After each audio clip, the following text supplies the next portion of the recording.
You're now tuned into $1 million worth of game. Yes, Listen, sir. man, we got Young Bleu up here, man. Independent King, man. He out here doing this shit for Did real, you cut man. the Young off? Yeah, Yeah, I'm on point, nigga. Yeah, we still trying. I ain't really tripping because I know it's still new. You feel Still me? new. It's a new Absolutely, thing, but man. he But a cut lot the- of people just call me Blue anyway, though. So Yeah, it that ain't Bleu, really. you know what I mean? Before we go any further, right? This episode of $1 Million Worth of Game is brought to you by New Amsterdam Vodka. Now, life ain't going your way. Shout out to New Amsterdam Vodka. Caught your bitch cheating today. Shout out to New Amsterdam Vodka. Thought that wire was coming through to that bank account and that bitch didn't come your way. Shout out to New Amsterdam Vodka. It's distilled 5 times. It's filtered 3 times. If you speak Spanish, that's uno, dos, tres. For that clean, crisp finish. I mean, you could drink it straight up. You could drink it on the rocks, juice, soda. Or you could make a classic New Amsterdam mule. You know what I'm saying? And it's great for pregame, and it's the playoffs right now. So, pop open something, get you right. You know what I mean? Don't worry about it. It gets you right. You know what I mean? Make sure when you're out and about at your local liquor store, though, you get you some New Amsterdam vodka, the official vodka of Barstool Sports. And $1 million worth of game. yeah, the presenting sponsor of $1 Million Worth of Game. Shout out to the New Amsterdam Queen at the crib, making the cocktails and the blenders and, really doing it up. Bleu out here getting, ain't nothing young about that motherfucking bank account. And he independent. I'm going to say that. You know what I mean? You out here, you doing your thing, man. And it's like, you came in the game, right? And it's real interesting because you one of the people that could give up some real game about this independent shit, man. Yeah, you a big time. It's not like because sometimes people think about independent, they think about you're up here. Yeah. And you doing it. Like, how is the independent lifestyle, man? I feel like I've been doing it for like the last 2 years, and I feel like it's good. Like I feel like I've been when I went independent, like I went up like further than I ever did, like being on a major or being anywhere. I just feel like what worked for you just worked for you. So independent been super good. Now you was over there at Columbia, right? How did that go? How did you get to Columbia? What drew their attention for them to sign you and for you to come over? So like I said, I was dropping like little mixtapes, doing little shows and like chitlin circuit in the South, and I had end up hitting up Boosie's brother TQ, and he had brought me over to the label. They had flew me out, and I had signed with Boosie's label, and like 6 months later, Columbia did a joint venture with me and Boosie's label, and then I kind of got signed soon as I had got the opportunity to like in the exposure. I had got signed like by a major like the next 5 months. Probably wasn't even 5 months. How did it feel coming out of Alabama? And it was crazy, man. It was like a whole big thing. It was like a whole big thing because a lot of people ain't really come out of Alabama before me. So we had a couple, but it ain't just, Boosie had came down to the city. We did like a little homecoming concert. Everybody came out. I had got my little chain, like stuff like that. All right, now the Columbia, you was over at Columbia. How did that go with y'all separating? Like, how did that go? That basically, you know what I'm saying? I just asked to be released. Like I just asked to be released. I already kind of feel like I ain't really have a whole other building like that because a lot of people that brought me in had left, it was spreading out. So I was like, man, I just wanted to be released, and they ended up releasing me, grant my release. And I just was a free agent. Like I wasn't on nobody label. You know what I'm saying? Now give these young artists some game. Because you just said something important that might put it go over other people's head. Yep. You said you didn't have a hold of the building, which meaning like, what do that mean to young artists? Because everybody think like, if I'm signed, it's on. Oh, I got a record deal. Yeah. I'm the shit. I made it. What do that mean when you say a hold of the building?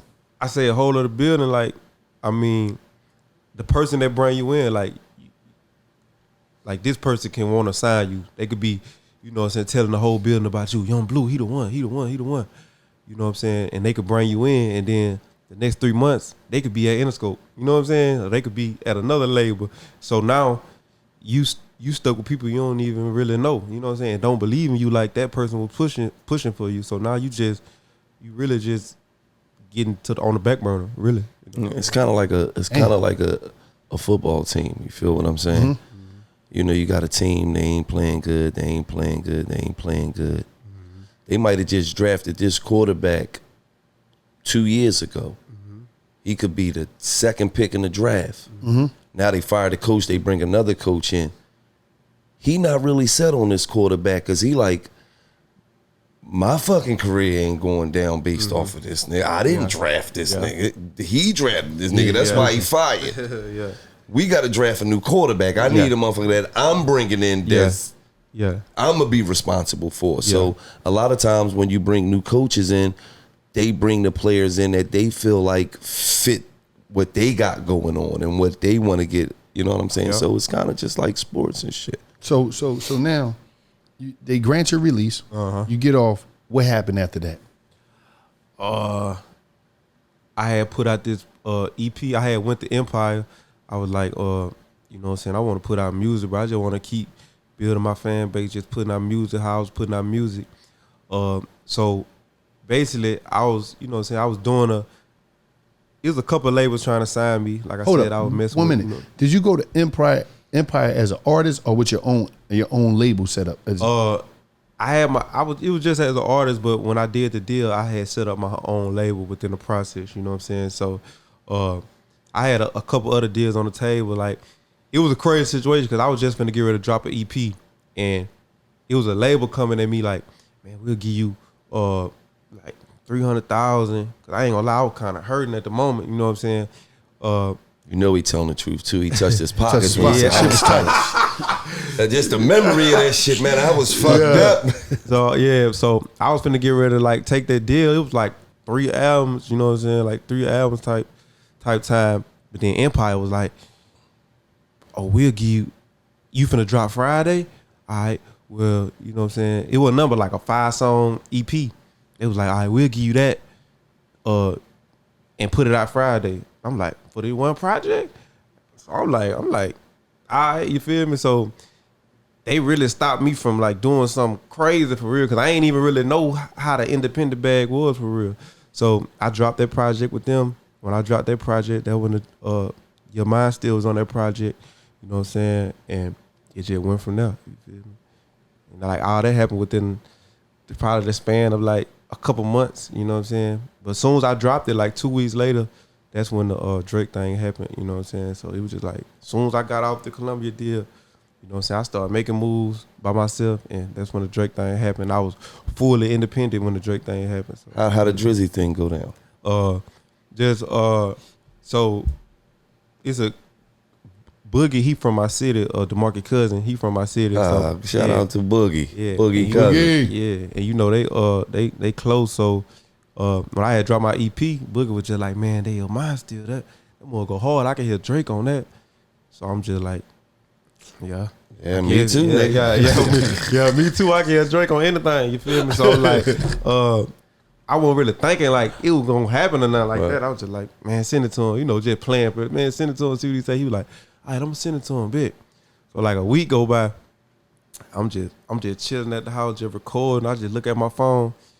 I see Drake in the DM. You know what I'm saying? He like, hey, send that song. Boogie said, Boogie sent me the song. Send it to me. I got damn, man. Send that. I stop what I'm doing. I'm like, open the verse up right now. Send it to him right now. And my engineer opened the verse up, sent it to him, and I had waited a few hours. I was trying to stay up, you know what I'm saying, but I had ended up going to sleep. I had missed the FaceTime call when he went to sleep, when I went to sleep. So I wake up the next morning thinking I just fucked up. I'm like, damn, man. So I woke up. I had waited the same time the next night. I was like, oh, this nigga be up late. So I had waited the same time the next day and FaceTime. He was in, he was in the Rolls Royce, you know what I'm saying, licking his lips. He was like, what up? You know what I'm saying? I was just like, man, you did a song? He was like, yeah, I'm finna send it now. He sent it. It was just history out there. Nigga, how long you smile? Shout out to Drizzy for that real nigga shit. Yeah. That was some real nigga shit, Drizzy. Yep. Yeah. How long you smiled, nigga? Man, I ain't gonna You couldn't believe it. I just knew my life was finna change. I feel like my life had already changed because like I was making money, like just off the stuff I was doing, but I just knew it was gonna change. I was like, dang, like the world finna be able to hear me, you know what I'm saying? Finally, you feel me? Cause I knew that all I had to do, cause coming from Alabama, it's hard to touch the word, cause everybody thinking you just like a little country, you know what I'm saying? Little, like, man, that ain't from Alabama, he's stupid, you know what I'm saying? Yeah. So I knew once Drake got on, so I was like, oh, the world finna hear me, they finna see how talented I am.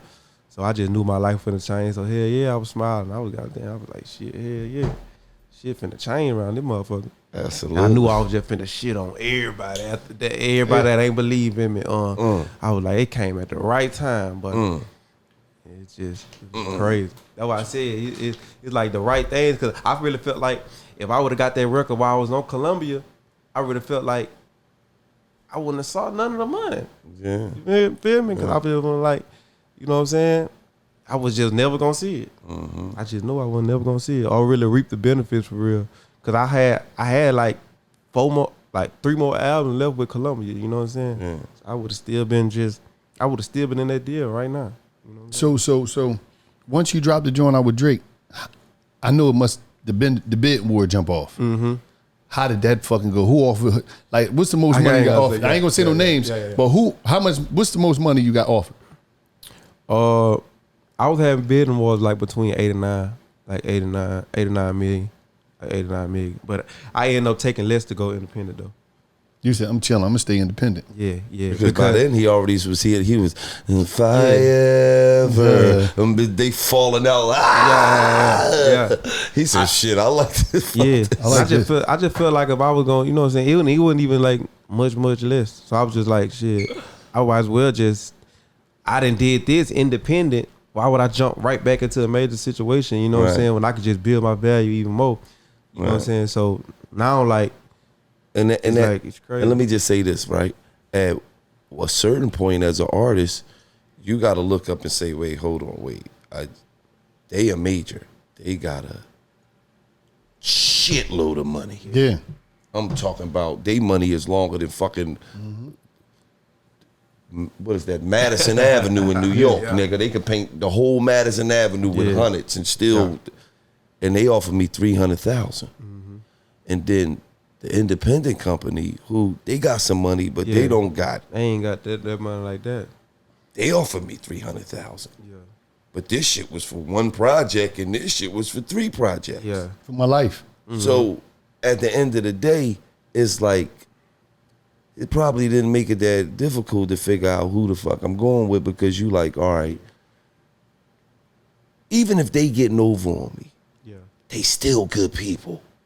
Yeah. Because they didn't come at me how they came at me, and they got all the money. Yeah. You feel what I'm saying? So it's kind of like, yeah. And I just had more to prove. I just knew like, dang, if they offer me this, like, just imagine like once I get over here and just be able to call the shots and be able to like.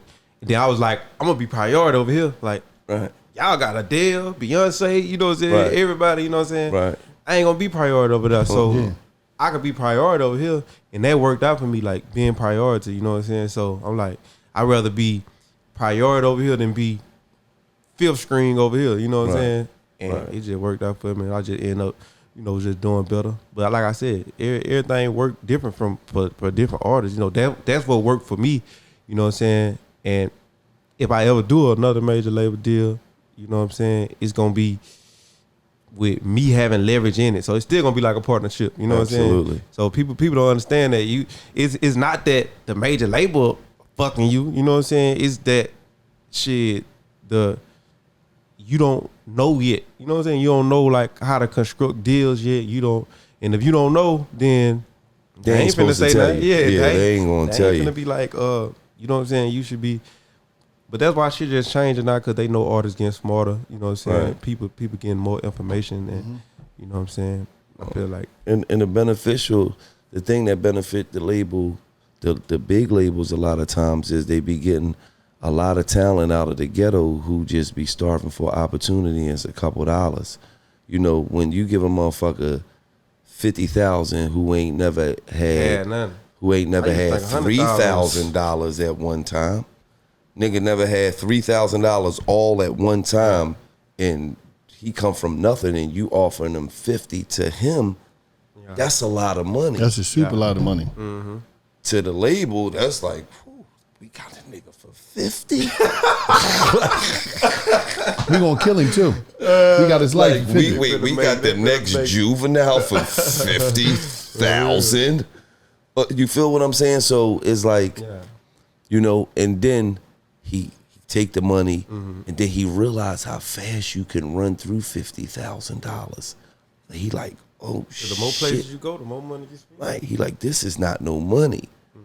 And then imagine when you doing all this shit and you all these places and you pulling up on motherfuckers that ain't did half the shit you done. You in the studio with motherfuckers that ain't did half the shit you done.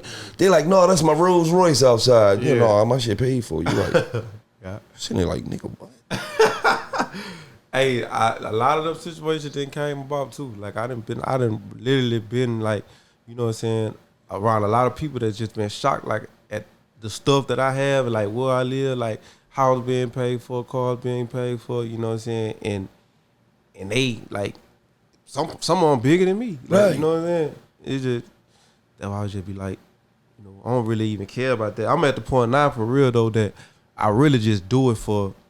Cause I really love to do it. Like I don't really do it for, you know, I like the money, but I don't really do it strictly for that. So when I was thinking about signing my deal, I was like, can I be creative over here? Like, can I call the shots? Because I know that when I was trying to call the shots when I was at Columbia, nobody wasn't trying to listen to me. That's why I was stagnant. You know what I'm saying? When I went to Empire, I'm telling them like, we need to do this, we need to do this, we need to do this. All right. And then I started going up. So I'm like, why would I mess up that, you know what I'm saying? Why would I mess up that flow? You feel me? Right now at our place, this is the most important time in my career. If I don't make it right now, it's gonna be a whole new wave of niggas coming, like, you know what I'm saying, coming and finna, you know what I'm saying? So I gotta do it right now. So I did it at the perfect time. And I just, you know, just took less, but I ain't tripping because less is more. You know what I'm saying? When you own your shit, you feel me? So, how did the shows jump from when you went to Empire that when they said, no, we're gonna drop this EP this week? You dropped that. And then Drake's song come out. How did the show money jump? The show money jump. It went from what to what? And you was like, oh shit. Yeah, like it went from like, you know, I was getting, you know what I'm saying, like I was in the mixtape scene doing like 20K a show, you know what I'm saying? And then at the Your Mind Still, you feel me? When I was still doing clubs, I was getting like 75 to like 50, from 50 to 75, just depending on the venue, just depending on like how, you know what I'm saying, how I mess with the people, you know what I'm saying, like that's throwing it. And I was just getting that for a minute. Then I stopped doing club shows because I was like, I want to be a real artist, you know what I'm saying? So I wanted to do more, I wanted to do live venue shows. Tickets. I wanted to tour them. Yeah, ticket sales, you know what I'm saying, hard tickets. Cause I was doing the club so long, like I was really literally doing the club like 4-5 years before I even went mainstream. But that's why like I got old hits. Like you can go look, I got songs with 100 million streams 4-5 years ago. Miss It, Ice on My Baby, all them songs going up on TikTok right now. Old songs I dropped like that was platinum like 3-4 years ago before I even did the Drake song. So, you know, my fans was there. I had a core fan base already. That's why so many people get that big look, and then like it's like, where do you go from now? Like, you know what I'm saying? It ain't nothing, nowhere to go but down if you ain't got nothing to stand on, you know what I'm saying? So you need that core fan base. Like, you just can't go straight from here to there, you know what I'm saying, and think it's gonna last, you know what I'm saying? You need that core fan base. So I'm good that I did like 4-5 years in you know, hitting every little country town, hitting every little, like I ain't take no shortcut with it, you know what I'm saying? So right. I feel like it just ended up being better for me just as a whole. You know? This episode of $1 Million Game is brought to you by BetterHelp. All listeners of $1 Million River Game right now, you're getting 10% off. I'm talking about your first month of BetterHelp. Need to go to betterhelp.com/game and get your 10% off. But what I need to talk about is this. We got to stop thinking that it's weak to take care of your mental health. That's a great thing. One thing about BetterHelp is an online therapy, right? Online therapy that offer video, phone, and even live chat sessions with a therapist. So you don't have to see anyone on camera if you don't want to. So, you know, we be needing somebody to talk to. So if you do, you can just do that. I use it as a great thing for me to talk to somebody, but I like to do the camera. You know, I like to do the video. I don't have no problem with that, but other people have problems with it, whatever. But we really need to start taking care of our mental health in a different way. It's much more affordable than in-person therapy, and you can be matched with a therapist under 48 hours. Give it a try and see why over 2 million people has used BetterHelp online therapy. What are you waiting for? BetterHelp. In the African American community, it's a stigma. So listen, man, BetterHelp is here. There's nothing wrong with getting you. You're not going to be looked at as weak. You need to really take care of yourself and stop looking at how people going to see you or worrying about the stigma. It's here to help you, man. It's here to help you take care of yourself, man. Stop playing games. Give it a try. Over 2 million people is on BetterHelp. BetterHelp.com/game. All of y'all going to get 10% off your first month. BetterHelp. Okay, you know what I love though? Go ahead. I love when niggas get some money. Yeah. You hear me?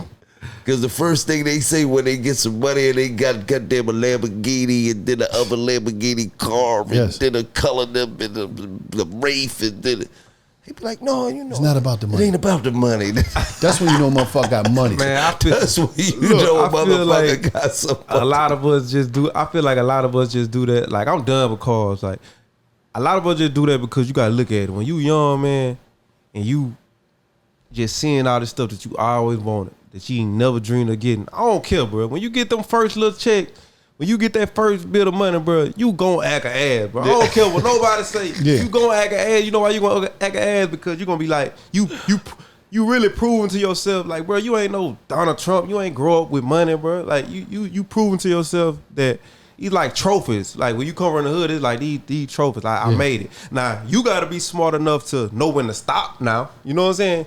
If you smart enough to know when to stop, then, you know what I'm saying, yeah, you cool, you know what I'm saying, you start getting money, you know what I'm saying, you get yourself a little gift, you know what I'm saying, like, man, you know, I've been through the worst of the worst. Let me give myself some things that I want, you know what I'm saying, get everybody around me straight. All right, now let's stack up and let's say, you know, you just gotta know when to stop. But everybody gonna splurge. They gonna splurge, you gonna do something stupid. But school them about these artists that want to come up and blow. Everybody, I was stupid. Yeah, everybody going stupid. School them about the artists, man, that want to blow that's watching this. Tell them about them taxes. Yeah. So that shit hurt. Yeah, that shit hurt. And then a lot of a lot of times you gotta have your, you know what I'm saying, your business. Like I spend all my money on my business account. You know what I'm saying. So like everything I do is a business move based on every time I move, like it got something to do with business. Like me coming here, if I come here, got this business, or I go get a drink out the store, you know what I'm saying, it's business. You feel me? I'm going on a business trip and I needed something to drink. So it's like if you don't have your business set up, then you don't know. A lot of us don't know. I mean, it's bad to say, but a lot of us ain't just grow up knowing about taxes. Like nobody just sat us down and just told us about credit, no taxes, because if we knew none of this stuff, we wouldn't have to, you know what I'm saying, spend no cash. You feel me? Our credit would have been good. We would have been working on that shit when we was 16. You know what I'm saying? By the time we got 21, we had A1 credit. Nobody sat us down and told us nothing. So we got to bump our head and learn for ourselves. You know what I'm saying? So. And absolutely. Now, but you saying that, right? Your management, right? Mm-hmm. How important is management, and how did you select your manager? It was just natural. Like, you know what I'm saying? Like I said, I've been knowing Ted ever since I was 14. You know what I'm saying? We passed our CDs, posters, you know what I'm saying, together just for a long time. My other manager, Mike, me and him he came and got me when I was like just down, you feel me? Like I ain't really know what I wanted to do with the music. Like he just used to come pick me up. He just used to ride, listen to music. Like I was living with my mama. Like sometimes I ain't even have $40 out here. Like give me $20, $40 to go get something to eat type shit. So I just keep them around, you know what I'm saying? Cause they just, you know what I'm saying? A lot of things like they don't know how to do everything, you know what I'm saying? But it's like I'd rather, you know, just eat. Them. I'd rather just eat with them, and then, like I said, we gonna collectively be smart enough to go get people that know more than we know, you know what I'm saying? But I'm still gonna have y'all involved. I'm not we gonna all come to a decision, all right, well, you know, we need this, you feel me? So everybody can take a little list to be able to bring, you know what I'm saying, other people that know more than us on. But just far as like just kicking them to the side, I just ain't like that, bro. I believe in karma, you feel me? And I believe in like being loyal and you know, just eating with the people, because you just get so many new people. You just sit down, just look around, and just don't notice nobody. You ain't just got nobody that just really. Then when shit go wrong, you ain't got nobody. You know what I'm saying? It just be. I don't believe in shit like that. For real. I mean, but at the end of the day, that's how intelligent business people work. Yeah. If I could say, okay, all right, I'm getting 15%, right? Yeah. All right, I'm getting if I only could take something, but so far, if I could make you say if I could make you $1.5 million on the side, right? Just hypothetically speaking, in brand deals or whatever, and I'm getting 15% of that. Okay, I'm making X amount of money, but if I say, okay, I'm gonna give somebody this amount percentage, and then they gonna come in and they gonna bring $8 million to the table, and now I'm getting 7% of $8 million. It's like, what the fuck is it to talk about? Okay, that was a smart move. You know what I'm saying? So when you dealing with people who genuine and we all got the same goals. Our goal is for you to win. The more you win, the more you're successful, the bigger you are, the more everybody else wins. And if I'm going through it, then you just gonna be making a little bit less too. Absolutely. Like everybody gotta go through it. So it's my motherfucking job to make sure they go up. What you like in the studio? Fruit roll-ups, fuck the Pop-Tarts. That's important. Motherfucker gotta create. 8-ounce filet. But shit, that should be there every motherfucking day. That niggas, what you hot Nathan. Listen, he like 3 Mexican chicks dancing when he come in. They be in there with as soon as all that shit. For real, you feel what I'm saying? Because at the end of the day, it's not an ego play. This is my man is a superstar, and I'm the closest nigga with him. I was passing out CDs for you. So when we didn't have nothing. Now you got everything. Of course, I'm willing to do whatever. Because I could have a regular 9 to 5 that I don't like, that I'm waking up going to every fucking day. I hate my fucking. I wish I could catch my motherfucking boss out back, and I got a Pooh Shiesty mask on, and he didn't know who I was. I could beat the dog shit out of him, but I can't. I'm getting paid to hang with my homie and do what I love. Everything. Do what I was doing when I was 14. We was passing out CDs, trying to get a little couple titty sucks and all that. This back when Bleu was still a virgin. We was trying to get. For real. So that's the best shit in the world, man. Like the best shit in the world is to be able to me, the best shit in the world is being able to make millions of dollars with my cousin. My family. A motherfucker that we was out here robbing motherfuckers together. You feel what I'm saying? And now we doing some positive shit, and we making real money, and we able to take care of our families and homies, and it's like, you know what I'm saying? That shit's just different. So I commend you for keeping your peoples around. You know what I mean? He back there smiling. That's right. He do his thing. Because with the show, it show that you ain't got to know nothing. You can figure it out as you go. It ain't about like some of the greatest managers didn't know from the rip, but he figured it out, and he's on. And when you got somebody that's on point, damn, make sure your hotel right, sound check right, travel right. He like that. I like Ted. Like he one of them type though. He really gonna go get it though. Like if we go into a room, he gonna leave with full context. Oh yeah, I met the dude from Hill there. You know what I'm saying? Like so he got so many contacts he done built up over like everywhere we been, you feel me? That's why I like, because he wanna learn, like he a step back, you know what I'm saying? He wanna learn, and he just like that. This episode of $1 Million Worth of Game is brought to you by Wood. Wood is our men's grooming line, offering products across hair, body, beard, and shave. Wood works and smells good. Some of the great scents is Golden Hour. That's smooth brandy and Madagascar vanilla. You're talking about Summer House. That's coastal lavender and sea salt. And Fresh Tracks. That's oak moss and pink pepper. Wood also provides shampoo, conditioners, body wash, moisturizers, deodorants, beard conditioners, oil, shave cream, to get you right in every facet of that bathroom. So you don't gotta have products from this person and this person and this person and this person and no, you could just get everything from Wood. They take care of you. They got everything that you need, right? All products is $15 or less, so they coming with some great prices. You can't beat that. And if you looking to shop Wood, go to Golden Hour at getwood.com. getwood.com or at your local CVS stores. Pick you up some. Right. Getwood. One of the best spots that you could go on to, Ted, all the plugs is on LinkedIn. Yeah. That's the most important. That's what he would. That's the most important joint. Yeah. See, one thing about us, if you're an artist out there, you're trying to do brand deals, you're a manager, really the managers or whatever, hey, go on LinkedIn, that's where all the plugs at. Instagram and all that's some other shit. But all the people, the vice president of marketing of this, the social media, that's on LinkedIn, man. That's where the money I at. got whole brand teams. I ain't never brought me nothing. You know what I'm saying? But well, we'd have been there too. We done had motherfuckers couldn't do nothing. We get on the phone, it's done. Yeah. Right, because one thing's for sure, two things for certain. If you got, and this is another thing, if you got a manager, he got to be able to articulate what the fuck you mean out here. Yeah. Mm-hmm. If he can't articulate what you mean out here, he may be a good person, he may be a great guy, she may be a hell of a woman. Yeah.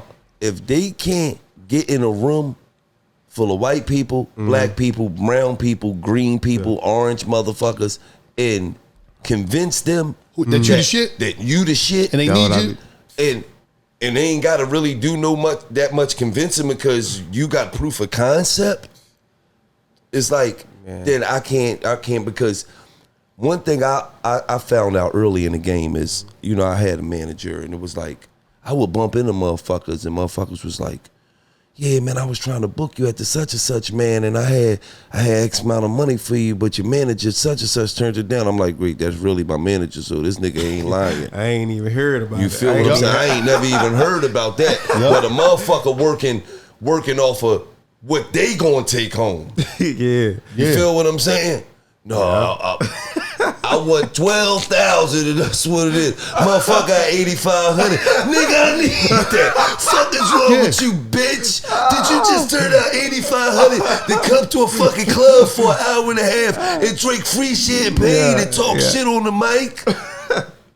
But a lot of times you got management that do that shit because they not thinking about your pockets. They're thinking about their pockets. Yeah. And now she went from thinking about taking 15% of the 12.5 home to taking 15% of 85 home, and that didn't do it for her. No, that ain't enough for me. Bitch, what about me? Where mine's at?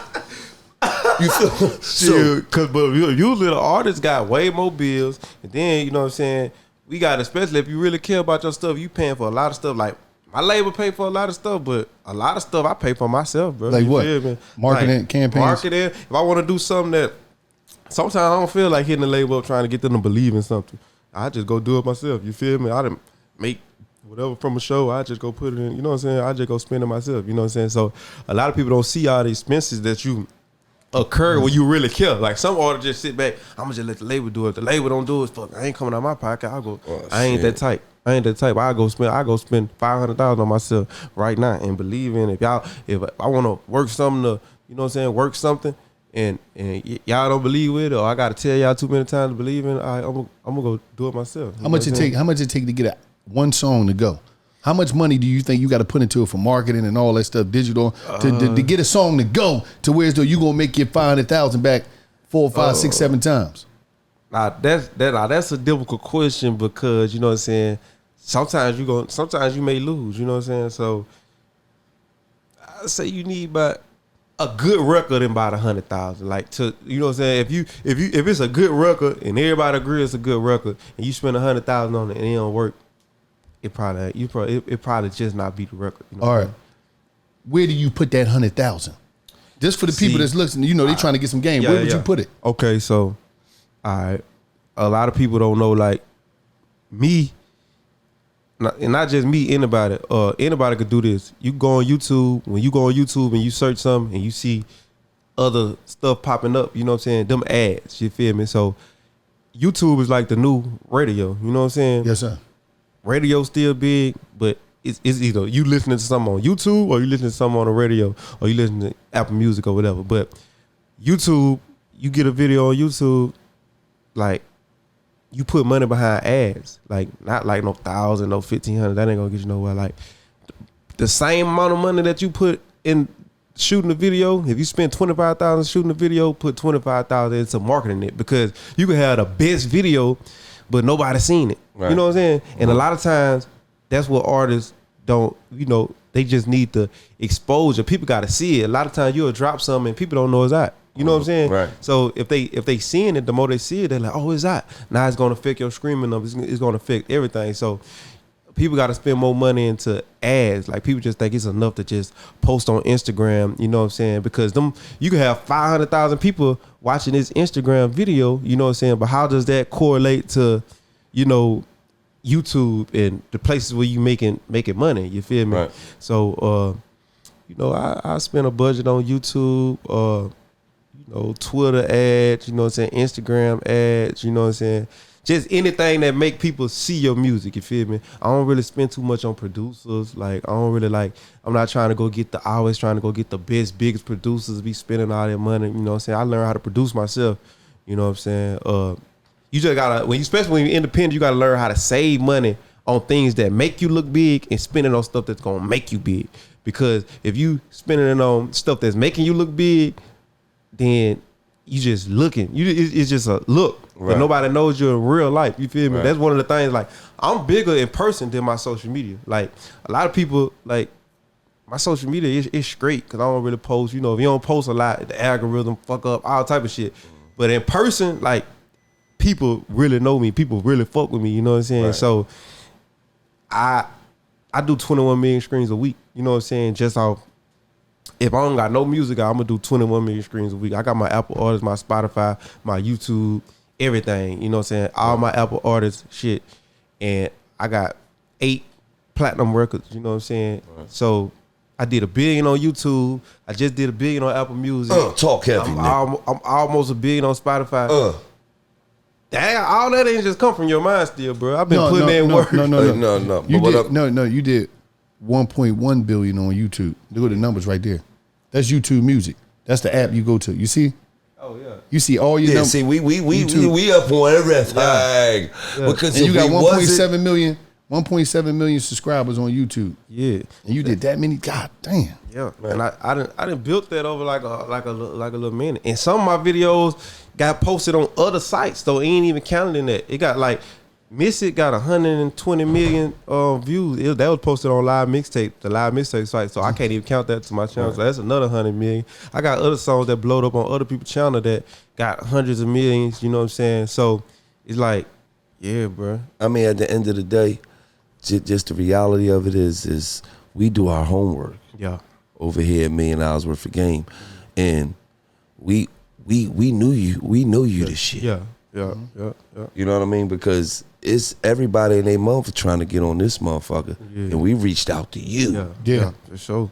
We reached out to you because we acknowledge the work that you putting in. Mm-hmm. You feel what I'm saying? We acknowledge that the hustle that you putting in, and we respect it. Yeah. And you a young nigga on to come up, you grinding, and that's what our platform is about. Yeah. Trying to elevate and show the people a different side of Blue that they might never seen. Yeah. You feel what I'm saying? I don't really do a lot Absolutely. I'm pretty sure your fans like, damn, we never seen this nigga talk this much.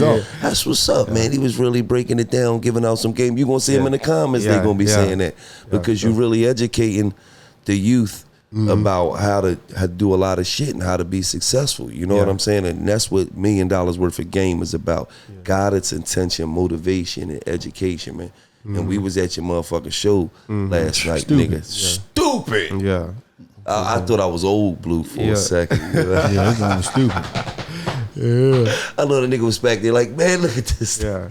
I think that was my first time in Philly too. Like, this was my first time in Philly. Like, I ain't never been in Philly. I had thought I had been when I was talking to you at first, but I ain't never been though. So I ain't even know they were gonna know all the other music. That's you know crazy. Imagine how many other markets where they fuck with you heavy and you ain't never touched that shit. I ain't never been.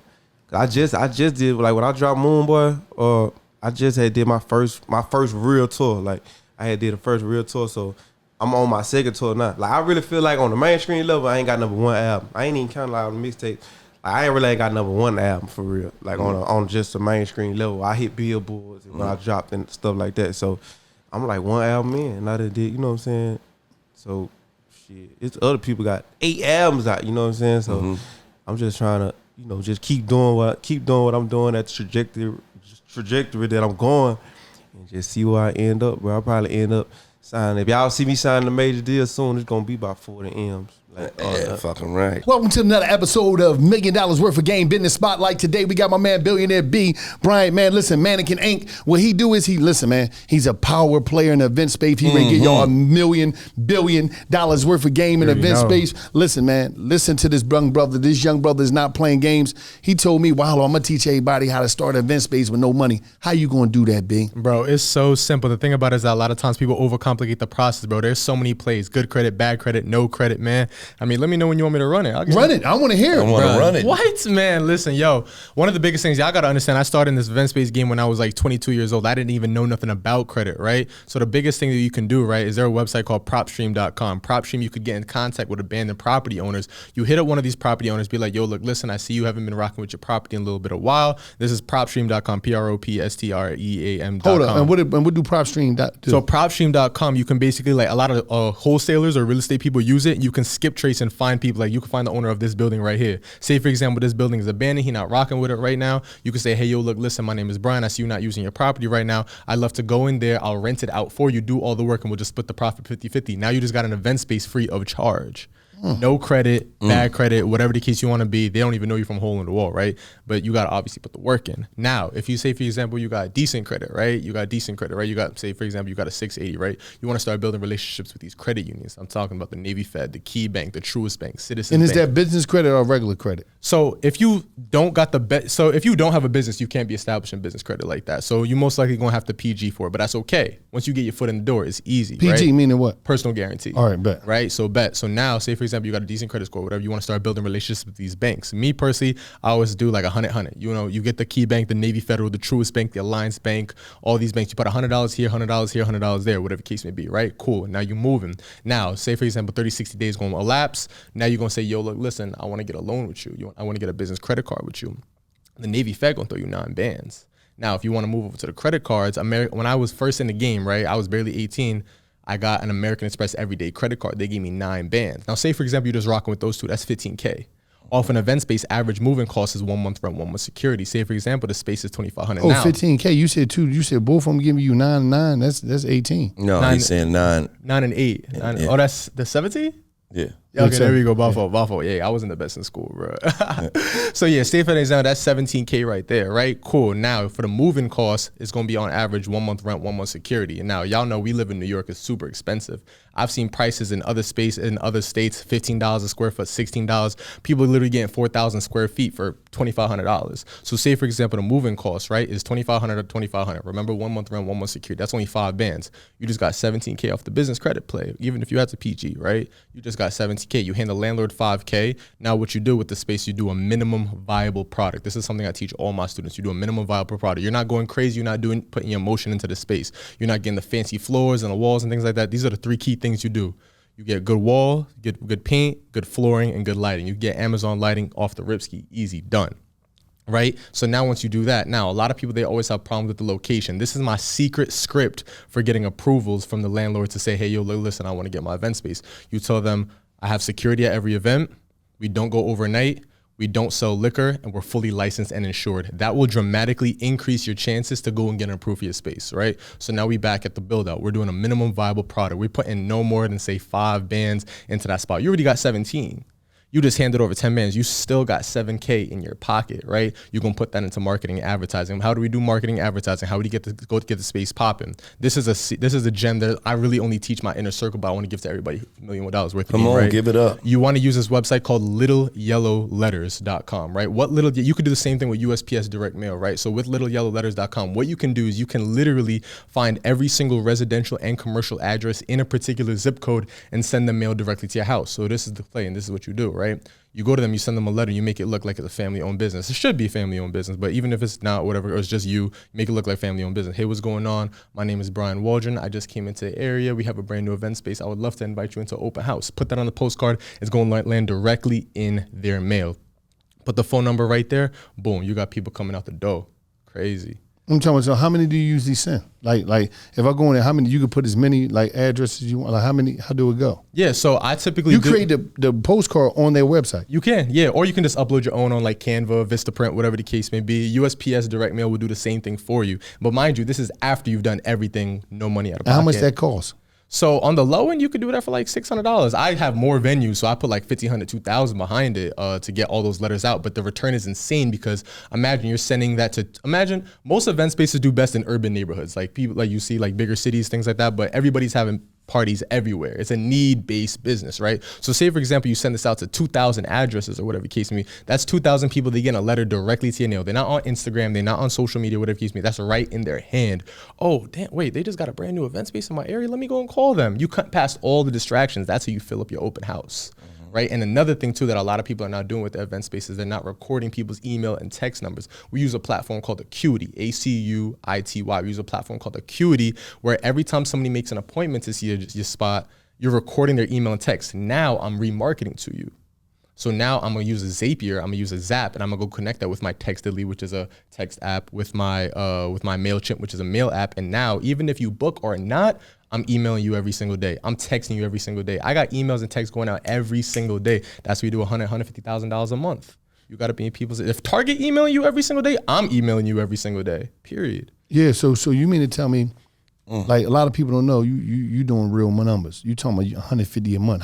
How do you get to that 150 a month? Like how I know you because I'm always seeing you on the move. You in different cities. Who running your business? How's your business running? So the whole business is really automated. The thing about that is that one of the biggest things that I see people coming to my DMs is that they're always overworking. I realized that I made more money when I took myself out the business. So now I have VAs, virtual assistants that I got online. You can get them from Fiverr. You can get them from Upwork.com. You can get them from onlinejobs.ph. And I have literally somebody working in my business 40 hours a week for $4 to $5 an hour running my entire business. And yes, they run my entire business. They send out the schedules. They send out the emails. They send out the texts. They coordinate with the security, everything. They run the entire business for me. I literally just brought on my first domestic person, but for the first year and a half, 2 years, it was completely run by 2 virtual assistants. And you ran up millions of dollars just with 2 virtual assistants. So I just started using virtual assistants last year before I was doing it myself. But at a certain point, you want to realize that you can't be constraining your business. I realized I'm spending 40 hours a week answering my messages because so many messages coming through. I didn't start a business to give myself a new job. I started a business to give myself financial freedom. So that's when you have to make a decision in your life and your business, say, all right, look, listen, I scaled the business to this point. I want other people to run it for me now. So now we have the virtual assistants running the entire back end. We use a program called Slack and we use a program called Asana to manage all the projects and to improve on all the facilitate all the communication. So I'm sitting here with y'all. They answering all the messages, things like that. I'm gonna go check my email right now. Probably 2-3 bands came through while I was here with y'all. All right, so but listen, how much do your course cost? My course is like $997. Listen, his course called $997, but he got, when they come to $1 million worth of game, he gonna hook up 100 people. He gonna give away 100 free courses. That's so $100,000 worth of courses, man. $100,000 worth of courses. $1 million worth of game. $1 million worth of game. That's what we do. All you gotta do is text MDWG to 347-269-1717. 347-269-1717. You text that right now, MDWG, and listen, you're going to be one of them people that's going to get a free course. He giving it out to 100 people. He giving 100 people a free course. Like, you can't even get that. Tell us everything that's inside of that course, B. Bro, I break down everything from finding location to the business funding aspect of it, the business credit aspect, how to get your LOC, how to get things situated and everything like that. Then we go into the rentals. We show you how to get the throne rentals to build up your packages. That's really how you start doing 150,000 because I know a lot of people, they might do 10, 5, 15 grand with the event space, whatever the case may be. If you only have the space, you losing. If you only have the space, you losing. You got to have upsells. Think about it. You go to Target, even on the way out on the cash register, they offering you candy, they offering you chocolates, whatever the case may be. So you got to upsell people. So boom, now I'm showing you exactly how to start improving your packages. I'm showing you where to get the thrones because we got our vendor list in there. Showing you where to get the thrones, how to sell them, how to formulate your packages. Everything's right there. I'm showing you how to update your I'm showing you how to update your systems. I'm showing you how to build your dream team so you're not the only one working in your business. I'm showing you how to automate the thing. Only thing you got to do is do the work. And once again, if I'm Johnny Do Nothing and I'm writing home, I'm right here in Brooklyn, I'm in Compton, I'm in Atlanta, I'm in Houston, and I'm Johnny Do Nothing, and I'm sitting on the couch, and I'm watching this right now. You telling Johnny Do Nothing he don't need a dime. Not at all. All you got to do is run the play. That's it. You do not need good credit, bad credit, no credit, whatever the case may be. All you got to do is run these same plays. And it's a venue everywhere. It's a venue somewhere right now, naked, ain't doing nothing. Bro, there's so many people who have venues who don't got who not doing like no traffic because they not doing the things that I'm talking about. And then it's when they start employing the things that I'm talking about, they're just like, oh wait, hold on. Now we're doing 20K a month. Now I'm doing 25K a month. Yeah, because you was playing around. You was BSing. And what do you like? Is it only a list of type of events you have there? What is the main events that makes the most money at these event spaces? Yeah, that's a great question. So typically we appeal towards baby showers, wedding receptions, kids parties, because the thing about it, I like low risk. I'm not here for and this is no shade, but I'm not here for like, the bashments, the overnight events and things like that. It's just too much headache. I know what you're saying. You ain't here for the nigga parties. The dumb shit. I'm not here for the recklessness. You ain't trying to turn your shit to club shoot 'em ups. Because look, a baby shower gonna come into my spot and spend 3-4 bands and leave by 11 o'clock. Yeah. No liquor. They might even leave earlier than that because they be tired. They be tired. And you got your whole shit digital. So they make the payment digital and everything. Everything, yeah. I barely even take cash. Everything is off online. So as soon as they go in there, let me type this in, and you off to the races. Yeah, so I could give you the whole blueprint. They call me Blueprint Brain. Check this out. Like, give me the whole blueprint, right? So yeah, so what they gonna do? They gonna inquire, hey, what's going on? My name is Michelle. I'm interested in June 30th. All right, boom. She gonna get contacted by the virtual assistant. Virtual assistant gonna send them an open house appointment, all online. Everything's set up through Acuity. They gonna pick what time slot because we don't want to do the back and forth. Oh, are you available at 4? Oh no, I'm available at 5. Everything's on Acuity. They pick their time slot right there. They go on Acuity. They schedule their open house appointment. Then they go meet with my open house attendant at the open house. So boom, now the open house attendant, she got the iPad right there. She could do the contracts via DocuSign and HelloSign, and she does the invoices on QuickBooks. That's what we use. So boom, now she does everything online if the person wants to book or if they don't want to book. But now a new thing, and this is just a tip that I'm giving everybody right now. Now we do these quality assurance calls. So now every single time somebody books or they don't book, we call us back the next day. Hey, what's going on? My name is Brian Waldron. I'm here to check on you. How'd you like the venue? Even if they book, they don't book, whatever the case may be, that's cool. But anyway, we still going to follow up with you. Follow up is important because this is a customer service heavy business, right? So now, boom. Now we're gonna do the quality assurance calls. Now, boom, we set the booking. They place the deposit 2 weeks before the day of the event. They book. We have the event. Security's on staff. Event staffing's on staff. I was never there during the entire process. That's a whole blueprint right there, and how you could run it without even being there. That's major, man. I just want to say this, man. I really appreciate these business spotlights because when we be out and about, people see us be running up on us and snapping out, yo, and even our nephew, you know what I'm saying, Lil Rab. He seen one of these motherfuckers and he literally just turned 18. He got a Benz. He doing credit. He got a credit. He doing people credit. All off watching him 500 joint. Then I put him through. And then I connected him with him. Him took him, put him in his course. Now he off to the races. At 18 years old, man. That's wild, bro. You know what I mean? So for me, that's the reason why we really be doing these joints because this shit really be changing motherfuckers' lives, man. We got off a plane in Arizona. We see one dude, he out there doing trucking, him and his man, and he's like, yo, this shit started from me and I was with we was in Nashville. We was leaving Nashville. Yeah, Nashville, yeah. So he went in. This shit really be helping people, man. And you just gave out a $1 trillion worth of games. So I know they gonna be seeing us. Yo, could you take this room? You could take this room and turn this into event space? Absolutely. 100%. And what would you throw in this room? So first off, I mean, it's situated more for an office space, obviously. But the thing about it is that it's already a clean location. All you got to just really do is market it. I would have a few upsells in here. I would just paint the picture that like, yo, look, listen, this could be used for your baby shower. So I would have like my drapes up. I'll have a couple throne chairs or whatever the case may be, some nice Chiavaris, and I would just take some pictures and show. Why is throne chairs so popping? Because everybody want to be the king and the queen, nigga. And even more so than that, people don't want to have to buy it. They want to go to their party and leave. People like convenience. So that's why me and my business, we sell all in one. We test out so many different packages you wouldn't even realize. But the thing about it is that like we just dropped a package that include DJ, cake, everything. Like because the thing about it is that I would much rather. So you're a one-stop shop. 100%, have to be. So if I came in there and I wanted a baby shower for how many people be at a baby shower usually? 100. 100. How much did that cost? And I need you to do everything. 5 bands. Damn. And you ain't even putting out that much. Nah, the profit margin is typically between 66% and 85%. Damn. You got to know your numbers. Yeah, even in my course, you see the whole Excel sheet and everything like that. So at the end of the day, I need the name, the baby big name, and all that type of stuff. You know how they had the name for the baby? The baby tag. I got 2 of those. So I have a whole warehouse. That's crazy. 4,000 square feet in Brooklyn.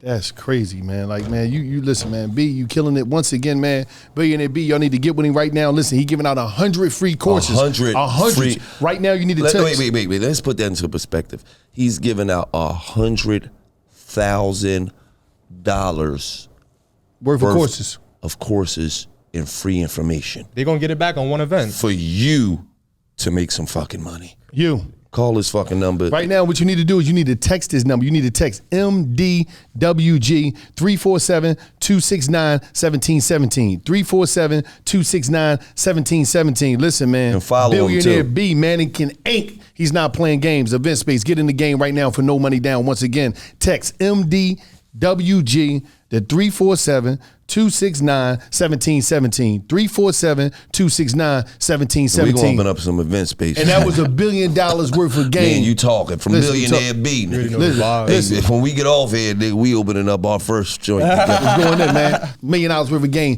business spotlight, and it's just like that. All right, now listen. What's up with that publishing? Yeah, like I just got an admin deal. Like I just let people collect for me because you got to. If you don't have people collect, your shit gonna sit there. You don't know how to collect it. You know what I'm saying? It's just gonna sit there, and eventually it's gonna go to what it's called a black box after 3 years when all the biggest labels split up, everybody publishing. What's a black box? A black box is like when you don't collect your publishing. Like if somebody playing your music and you don't know how to collect it because you with nobody that collect your publishing. Then it just sit there, and after 3 years, you can't get it no more. And they go to they just take all the money that people never collected.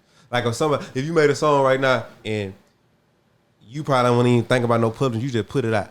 That song collect the money, even if it's 3 cents. You know what I'm saying? It collect the money. That 3 cents after 3 years, it go to the black box, and then after 3 years, all the biggest labels, all the top companies, they just split it up. Yeah. See, nigga just gave me $1 million worth of game. I'm ready to open the black box up and get some of my checks up out of this. That's crazy. You got a 3 cent joint in there for that fake ass record you made when you came on. I'm dripping. You probably got some money, baby. You probably got some publishing money. You got 15 cent in the black box, you nut ass. I gotta go get my money, man. Hey, let me ask you a question, Blue. At what point did you know it was on? Like, where was you at and, somebody ran up on you and was like, Young Blue, oh my God, I love you. I love what you doing. And you was like, oh shit. Probably just recently because I always get, you know what I'm saying, used to get, attention. But like recently when I went out the country, when I went to the UK and they wanted me to come out to this club. It was a new club. And they sent me the flyer to post 30 minutes before the club opened. I posted the flyer and that mother was just sold out. You know what I'm saying? Everybody just screaming when I came in. This way in London. Yeah. You know what I'm saying? I'm like, damn, nigga really, you know what I'm saying? Nigga really worldwide with this shit. Then I went to Nigeria. All of them knew me. You know what I'm saying? We in Nigeria where it get rough. You know what I'm saying? And all the little kids knew me. Everybody knew me. I was like, dang, I'm in Africa, bro. I'm really in Africa right now. And people know me. You know what I'm saying? You thought Alabama was rougher. For real. That shit crazy, man. All right, who was the first celebrity that you bumped into? After when you first starting to get hot, you bubbling up, and they it fucked you up, and you oh nigga, it's on. Nigga, Beyonce just said she fuck with me, nigga. Yeah. It's on, nigga. You and your homies was snapping, oh shit. Nah, it was crazy. Of course, Drake, John Legend, me and John Legend just cool. We just boys, you know what I'm saying? That was just a crazy collab. We got some stuff on a new album too. And man, the crazy person I think that recently did a song with is J-Lo. I just did a song with J-Lo, so I was like, man, that's just crazy, bro. You in a relationship? You in a relationship? Yeah, I'm married. Yeah, okay, you married, yeah. I ain't never think, she's still fine though, but. No, I'm not. Shit. I don't want to say the wrong shit. Hey, shout out to my baby at home. Niggas got to clean it up. Shout out to Teresa at home. I love you, baby. All of that shit. No, but it was just crazy though, cause J-Lo super iconic like a motherfucker. I never thought I never, bro, coming from where I come from, bro. I never thought I'd be just even in the same company. Like I just did a song with Maroon 5. Like this nigga just saying shit like it's some regular shit though. Like, yeah, I did a song with Maroon 5. I'm getting into that. Yeah, J-Lo. Nigga, what? Yeah. You on a goddamn rocket all the way to the moon, huh? Yeah. I just feel like I always kind of looked at myself like as a all around artist. So I ain't scared to go pop because I feel like I ain't scared to like do pop and R&B and hip hop because I just feel like you know, a lot of people just get stuck into like, you know what I'm saying, that hood music. Honestly, I feel like the bigger I get, the less the hood want to listen to me. Cause I feel like when I was coming up, like underground for real, when I'm dropping on mixtape, like I had so much, like I had the hood, like I'm talking about, like I was really like doing the hoodish club, packing them out. And then it's like once I did the Drake song, it went like kind of like mainstream, like less people. But I got more. Like my biggest fan base used to be like Mississippi and like the real like, you know what I'm saying, hood. And then once I blew up, it started being like other places like Cali and you know what I'm saying, overseas and stuff like that. So I just feel like, you know, it's just a difference. So I was like, man, I like this lane though. I just try to do every lane though. I don't really think about, okay, is the hood gonna like this? Is the pop world gonna like this? Like I just do whatever music I feel like I want to do when I hit the studio. So you far away from this shit right here? Like beans truck, I spend 100, don't fuck with no regular car. She got a regular bra. I be doing it, but I be doing it, but I just be. But people don't look when I drop shit like that, bro. I swear to God, when I drop shit like that, people will skip that shit and go to. So you got to do what work. People will skip that shit. That was my shit. Nigga like y'all to listen to it, but people will skip that shit and go to the R&B shit, you know what I'm saying? Because that's what they like most. You feel me? Like they don't want to. Like they know I could do that, but like that's not what my core fan base trying to hear from me. So and guess what? Yeah. Don't do that shit then. Straight up. Yeah. I'm gonna tell you something. Take care of your fan base. When you a smart motherfucker, you gotta say, I'm gonna give the people what they like. Yeah. I'm not going to see because a lot of artists make this shit personal. Yeah. No, but I like to, but they don't like to hear that shit from me, man. Fuck you talking about, man. They like to hear if I ever. They don't want to hear Tipping and coming to trap. Nope. I say they like it. It just ain't they favorite on the. It ain't finna be nobody's favorite on the album. That's what I'm saying. Yeah. And so for me, it's like this shit is simple. Yeah.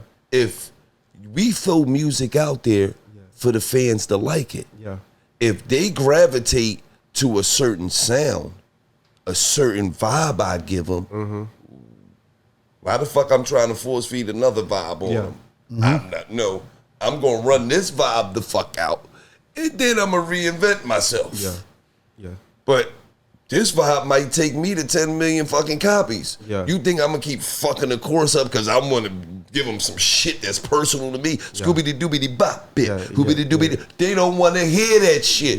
They want to see me up there.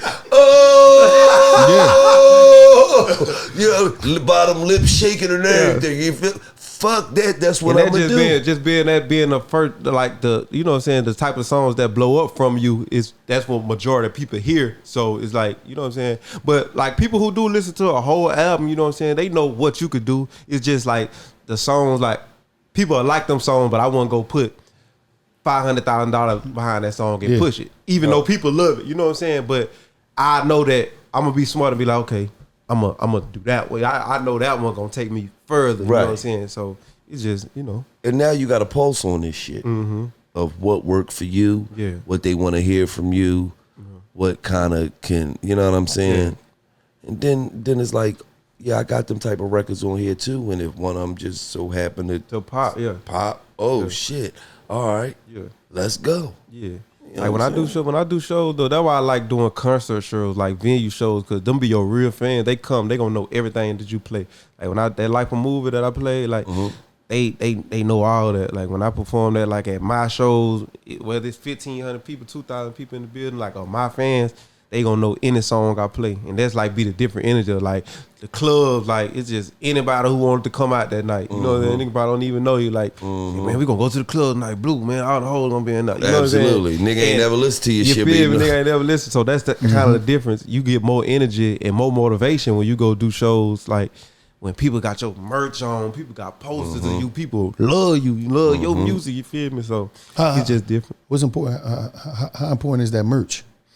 That merch important because sometimes like when you do them live venue shows, you got to take a little less than the club shows, you know what I'm saying? So because them live venues, they only selling tickets for like $15, $20, you know what I'm saying, $20, you know what I'm saying? So you might be getting, you know what I'm saying, 100, whatever, for club shows, you know what I'm saying? But when you go to a live venue, they only want to give you 25, you know what I'm saying?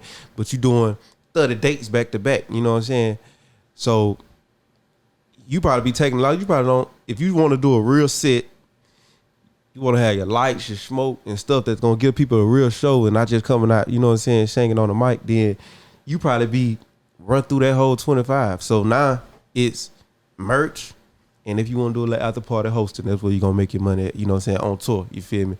So if you go to this show, you probably spent the whole 25 on the production set, but you got an after party for 20, 25. You go get that after party bag. You got meet and greets over here, and you got merch. So that's when they add up. So you probably be making 35 a show just off other shit. You know what I'm saying? So you got to learn how to make that shit make sense, man. Don't be scared to take the smaller bag. A lot of people be scared to take the smaller bag, and they're like, man, I'm getting 80. What you gonna do? Cause these club promoters never gonna stop booking you. Right. You feel me? They gonna book you until don't nobody want to see you no more. Right. I'd rather lock in, go in on the album, make the album great, and tour 2 times a year. You know what I'm saying? International shit, you know what I'm saying? Some, you know, in the States shit, and then just perfect the music and enjoy the family, bro. Like you gotta take time to enjoy the family, enjoy the fruits of this shit. Like sometimes I just go missing for like three months. Not that I'm going missing on the music, cause I'm still making music, but just give the time to, you know, family. Cause you'll wake up, this time go by so fast, bro. You'll wake up and been on me. Your son 10 years old, y'all don't even spend no time together, you know what I'm saying? Shit like that. And that would be mattering in the end for real. Let me give y'all $1,000,000 worth of game on what he said though. He said, sometimes you gotta take the smaller bag. He's willing to take the smaller bag to give his fans the better show. Yeah. But when you give your fans the best possible show they could get, they wanna come and see you again. Yeah. They go stream your music more. So the next tour I'm doing gonna be free. I told my agency, cause I was an independent agent too. I was like, bro, I want to do a free tour, and I'm gonna pay for it myself. I'm gonna do a free tour. I'm gonna do like 3,500 venues. 3,500 capacity venues, and it's just gonna be all free. Cause you gotta look at it. The last tour I did was about like 1,200, 1,300 capacity rooms. Them are the people that can afford to come. It probably be another half of people can't afford to come. I ain't had no money for no outfit. I ain't had no money. You know what I'm saying? So if you making it like, well, all your fans can come and you could get them a good show, they gonna want to pay their money when they come back. So even if it's $1 a show, you know what I'm saying? $1. You just got to think about. A lot of people just don't think about. Don't worry about it. We talk after this. We'll do the free show. We'll throw some sponsors on that motherfucker. Don't worry. Yeah, it won't be free of that. No, we talking to some money. Yeah, we talking to sponsors. Here you go. Don't worry about it. You talking to the sponsor kings. Don't worry about it. Hey, remember when he said sometimes you gotta take less to get more? Yeah. Let's break that percentage down, baby. We can do it. Hey, we can do it. Y'all playing. We can do it now. No, we did serious. Yeah, we put all the motherfuckers be goddamn be New Amsterdam vodka on stage right For real. He be up there and get you I'm for real. I make a call. Yo, you need the bag. Listen. This one get it. Yeah, but shit, man, we appreciate you for coming man. through, You gave up. You know why? Because a lot of times these young cats, everybody out here trying to do anything, and we be trying to get them the information from people that's really doing it. Yeah. Because they got a lot going through their mind. Yeah. You know, you growing up, you in the hood. Uh-huh. You probably in some street shit. You got you worrying about your baby mom on your ass. You ain't got no money for her. You rapping, so you know, like, oh man, that 75,000 look real good right now. I need it. It can save my life. Yeah. You know what I mean? So it's like, But that 75 did save a lot of niggas' It lives. saved a lot of people's lives. And look, I would say like this, just to them artists that need that 50,000, that you know what I'm saying, you ain't got nothing, you need that 50,000. I'm not saying never do that deal. I'm saying set yourself up. Don't just do it like, don't have no lawyer look at it. Don't, have no demands, you know what I'm saying? And don't lock yourself in for too long. If you think $50,000 and you can get by for 2 years, 2 years ain't bad. You feel me? 2 years ain't bad. If you coming from strictly nothing, you know what I'm saying, and you knock that shit out, now you free, learn within that 2 years, and then your next deal can be that big one. Everybody first deal, nobody first deal be that big one. You ain't just coming out the rapping and then your first deal a $30 million deal. You know what I'm saying? You got to build up. You gonna get that 150. You know what I'm saying? Then you gonna go to that. You know what I'm saying? God willing, you go to that couple $1 million deal, and then the next deal. I ain't even got to this deal yet. I'm still on this deal, but in 15 more months, no, 13 more months. In 13 more months, I'm finna be like up for another deal. You know what I'm saying? If I want, so I'll be able to go. I can stay independent. We'll get you 30 million. I was talking about that like 6 months ago. I got 13 more months. That's why I said y'all ain't gonna see my name on the blogs. Y'all ain't gonna see my name on the blog signing no major label deal unless it's probably 40 million. I'm just saying, right? I look to the left, whole team smiling. Yeah, we out of here.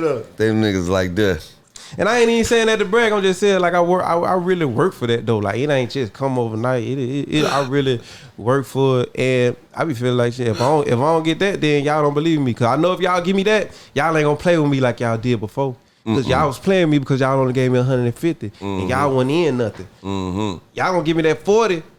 And y'all gonna make that back. Y'all gonna make me a superstar. You feel me? A superstar. You feel me? Cause y'all ain't finna take no 40 million loss. Fuck no what? Y'all give me 150. I'll take a 150 loss all day. Well, they wipe their ass with that. They threw that. They threw that in the fireplace to keep the house warm in the winter. But these labels are gonna make 5-6 million off one song, one hot song, bro. You feel me? So you ain't really asking. Like you thinking that, okay, oh y'all give me, you know what I'm saying?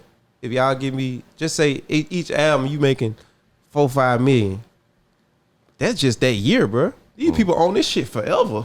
Once they make that, just say they make that, even if they take them 3 years to make that $5 million advance they gave you back on that one album, bro, they own that shit for the next 30 years. That's equity in their company that people buying into their company. These labels not just a company with a bank account that got money. These labels, bro, got people that's buying in like stocks, bro. Like they on the stock market. Like all these big companies, UMG, all of them on the stock market, bro. Like people buying into this shit. They making money every day. So that's market value. If they own your catalog, people just looking at that as market value. Oh, they got Blue catalog? You know what I'm saying? So yeah, bro. You just see a lot of people don't know that though. You know what I'm saying? So you just gotta, you gotta be a student of the game. You gotta really learn this shit. You just can't be rapping. If you really want to be popping and financially straight, you have to be a student of the game. Because if you just out there bitch just rapping, not giving a fuck, letting everybody else handle everything else for you, not caring about, you know what I'm saying, your financials or what you know what I'm saying, then you just kind of like a lost cause in the industry, bro, because you don't really know nothing. So if you don't know nothing, bro, that knowledge is power, bro. Like if you don't know nothing, then they just know how to get over on you at all times. They know you don't ask questions. They know you don't check up. They just do you any type of way. You feel me? So a lot of labels be scared that how much you know. Like a lot of labels will run for somebody that know as much as me. Like every label ain't gonna want to sign you now just because you know too much. Like he know too much. Bad motherfucker. He always say that. He always say that. I'm a bad motherfucker, nigga, man. This motherfucker always say that. I'm a bad motherfucker. They always say, well, what happened? I knew too much. Yeah, you knew too much. I knew too much. I know 1 + 1 is 2. Yeah. I know when some shit don't sound right. Wait, hold on. Wait. Yeah. You want to give me 12 points? Yeah. Fuck. That don't sound right. Yeah. Wait, you want to give me what? Oh, no. I was thinking more of this. Yeah. It was like in this, and then it's like, oh wait, hold on, nigga, you know too much. Get out this office, nigga. Yeah. You talented, but nigga, get on out of here, nigga. you know too much. Because if you making somebody like, all right, so we just doing the math. All right, so I told y'all earlier I do like 21 million screens a week. Mm-hmm.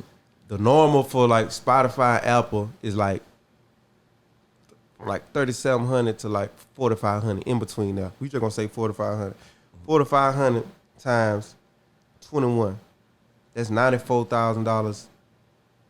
That's $94,000 a week. Mm-hmm. You feel me? Times 4.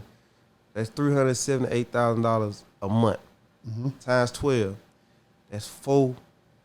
Let me do it again just to make sure I'm right. All right, so that's 21 million screens a week. So that's 21 times 4,500. 4,500, right? And that's a week. So that's a month. A month times 12. That's 1.1. All right, so you made 1.1 in 1 year. They gave you a 3 million on this album. So in 1 year you made 1.1 on that album. Times that so in 5 years they gave you 3 million on that. That's just normal screen. That ain't accounting a single blowing up and making 6 million. You made 5.6 just off if you just coasting doing normal screens, no single blowing up. That ain't counting this platinum single, this platinum single, this platinum single that they probably made 2 million, 3 million off a piece. You feel me? Right. So they gave you 3 million, but they made in 3 years they made 5.6. plus the single. The singles that went crazy. So they probably made about 10 million. You know what I'm saying? So that's just 3-4 years, bro. They own this shit for life. Forever. You know what I'm saying? So just now, imagine that they own more than a percentage. Major labels, they owning like 80%. Oh, yeah, they own all your shit. At like 17%. And then 10 years from now, your motherfucking joint show up in a motherfucking Kentucky Fried Chicken commercial. You ain't asking for crazy money. If you ain't asking for crazy money when you ask it just sound crazy. Like, ain't nobody finna give you bro. Y'all making, they wouldn't be giving out all these $1 million checks. The thing you think they just giving out $1 million checks just for charity? No, bro. They making the money, bro. Absolutely. And you gotta just start worrying about what they making. Absolutely. You gotta let them make it back because they gotta bid it just like you. You know what I'm saying? Just evaluate what you worth, and then it's on them. You know what I'm saying? If they don't believe in it, then that mean that they don't believe in you. You feel me? Because a knowledgeable label, especially a big label, if they don't believe they can give you $1 million and get it back, or $3 million and get it back, then they don't fully believe in you. So why wouldn't just keep doing it yourself? Right. You know what I'm saying? And to all the youngins out there, no don't mean no. No mean next opportunity. Yeah. Just understand that. So, man, we appreciate you for coming Appreciate through and you giving out dropping this $1 million worth of game. You hear me? Keep going up. Keep doing you. Keep being the shit. You hear me? And we salute you, man. Much Real love. talk, man. Nigga got that shit. He got about half a motherfucking M on his neck too. We ain't even mentioned that. He wasn't trying to be all kind. I don't even care about no money no more. Nigga sitting there with a half an M on his neck. See, cause now No more, nigga. This old. Man, one of the pieces look new, nigga. Hey, this was that first bag. This all that first Moving bag. to the mic. Splurge. I said this all that first bag splurge that I'm telling y'all about. Damn, After that, he must have had a hell of a first bag. No more jury. That motherfucker had a hell of a first bag. If he that's all just the first bag. Yeah, I you know what I'm saying. Show money. You gotta look at it. It's with a career. You got brands, show money. Wait, hold on. Wasn't it you I seen with the big stupid ass house on? Yeah. Good cars. I bought my house early. I was That was the first bag too, nigga. Yeah. Oh, like, yeah. That bag was serious, cuz. I just wanted to get out the way. Cause guess what? Well, I don't want to be still hustling for that. What made you get a house that looked like Lenox Mall? Man, cause that bitch look. When I saw that bitch, I was just like, damn. Cause I was just searching for different houses. You get a good deal on it? Yeah, I got a good deal. Cause I'm in Georgia. You know what I'm saying? I'm in Georgia, so I got. That house in LA, I'll probably be like 20 million. You know what I'm saying? So, and I'm able to add to it too. I'm gonna add a whole nother section. You know what I'm saying? So look at this young nigga stunt. And say, I'm gonna add a whole nother section. I got a good ass deal on it. I ain't had no 10 mil to spend on it. I just got a good ass deal. The people were selling it, you know what I'm saying? I think I paid it was 2.5, but I ended up having to pay their taxes on it. They owed it taxes on it, you know what I'm saying? So I ended up having to pay their taxes on it for like $200,000 more. But I really, really wanted the house. You know what I'm saying? I was like, man, they got land, they got court on it. It got a crazy ass pool. I can park all my colorful ass cars out Yeah, there. man, it got I was like, I'm just gonna get it. And now I could if I get another little spot, I could Airbnb. I could Airbnb that B out for $7,000 a night if I wanted to, because they got so much stuff. Labels wanna come over there and shoot. They want to shoot. They always want to shoot movies at my house. See him stunning. I ain't If I stunning. get, another little spot. What the little spot gonna be? 6,000 square feet. You know, if I get another little spot, like No, you on point though. You know, a baby mall. Well, I get a baby mall, then I can rent my mall out. To that's what I'm talking about. Though I love to see it. You hear me? I love to see he it. gave that Man. shit up. He understand what he always on business mode. Because you letting motherfuckers know from Alabama, all them small towns, not even the country towns, man. All the towns all over You can make it the world happen. is small towns that you can make that shit happen, man. And I didn't start off like that. I had to really learn this shit. I had to be broke. You see me keep touching my pocket. Oh, nigga, I had to be Yeah, broke a That lot shit, of he was a lot fucked of up, times. fucked up. Yeah, he always say, man. this Anytime you shit's keep rough. grabbing your pockets, Even when anytime people you thought I mention had about money. broke, yeah, because I was fucked up. Yeah, He tabbing this shit, making sure he ain't still fucked up. Yeah, man, my wallet there. Yeah, I'm good. Yeah. But shit, I understand what you talking about. We come from the same conditions, so for sure. you know what I mean. But you made it out, nigga, and you doing your thing, brother. Keep shining on them, keep doing your thing, and keep going up. And we appreciate you, and we know you'll be on this motherfucker in the future soon as you got something, new coming out or doing some more great shit. Because you're gonna continue to be great. So man, we appreciate you, and it's just like that. Right.